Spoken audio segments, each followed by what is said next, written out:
नमस्कार मेरे प्यारे मित्रों।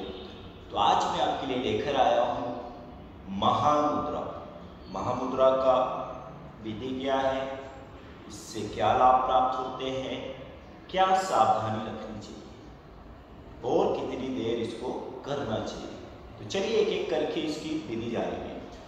तो यहाँ पर मैं आपको भैरव संहिता के अनुसार एक विधि बताऊंगा और एक विधि आपको हठ योग के अनुसार बताऊंगा। तो दोनों में थोड़े से परिवर्तन देखने को मिलेंगे आपको, लेकिन आप जानेंगे कि इसका अभ्यास कौन से चक्र के ऊपर, कौन से बंध के साथ, है ना, कहाँ कहाँ प्रभाव पड़ते हैं वो हम जानेंगे और इसका अभ्यास कब करना चाहिए।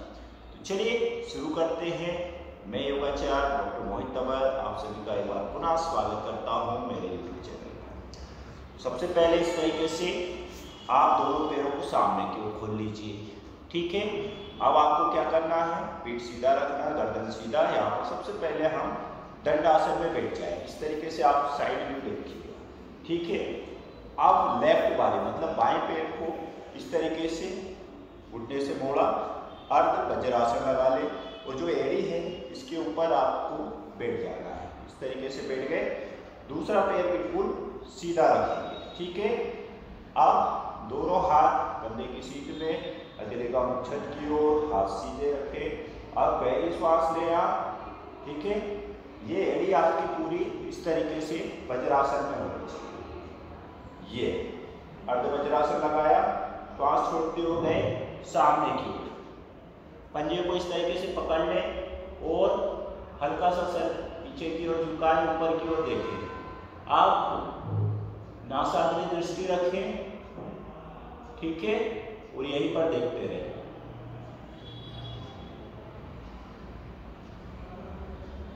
और श्वास को अंदर की ओर अंतःकुंभक लगाएं। फिर धीरे धीरे श्वास छोड़ते हुए इस अभ्यास को दूसरी ओर से करना चाहिए। अब दाहिने पैर को उठने से मोड़ा, अर्ध वज्रासन लगाया, एड़ी के ऊपर आप बैठ गए। ठीक है, दोनों हाथ से इस तरीके से पकड़ लीजिए श्वास छोड़ते हुए और ऊपर की ओर हल्का सा गर्दन पीछे झुकाएं। सांभवी मुद्रा का अभ्यास करें। भूमध्य दृष्टि रखें और अंतःकुंभक लगाएं।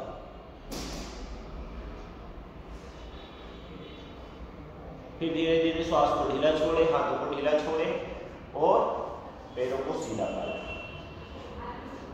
तो ये पहली विधि हो गई घेरण के अनुसार। अब यहाँ पर आपका मूलाधार चक्र, जहाँ पर एड़ी रखी थी, मूलाधार चक्र का इफेक्ट आता है। दूसरा आपका आता है विशुद्धि चक्र के ऊपर। तीसरा इफेक्ट आता है आपका आज्ञा चक्र के ऊपर। ठीक है, चलिए अब हम इसको दूसरी तरीके से हठ योग में क्या बताया है वो तरीका जानते हैं। तो इसमें दूसरा अभ्यास है, फिर वापस बाएं पैर को मोड़ लिया और इस तरीके से सीधे बैठ जाए और धीरे धीरे श्वास छोड़ते हुए गर्दन को सामने झुकाना, यहीं पर रुके रहे। यहाँ पर आपको जालांधर बंध और मूल बंध का अभ्यास करना है। फिर धीरे धीरे कुंभक को छोड़ेंगे, जालांधर बंध को खोलेंगे, मूलबंध को खोलेंगे, फिर सामान्य स्थिति में आए। इसी तरीके से आपको दूसरी ओर से भी करना है। ठीक है, जब हम दोनों ओर से करते हैं तब हमारा एक चक्र पूरा होता है। वापस लगाएंगे जालांधर बंध, मूलबंध और स्थिर बैठ जाएंगे, अंतःकुंभक लगाएंगे।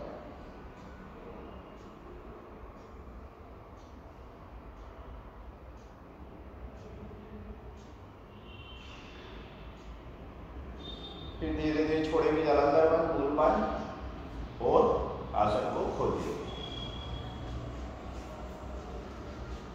तो मित्रों, अभी आपने देखा महामुद्रा। महामुद्रा एक बहुत ही पावरफुल मुद्रा है। इसका नियमित रूप से आपको अभ्यास करना चाहिए।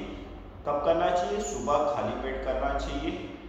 ठीक है, और शौच आदि से निवृत्त होने के बाद ही इसका अभ्यास करना चाहिए।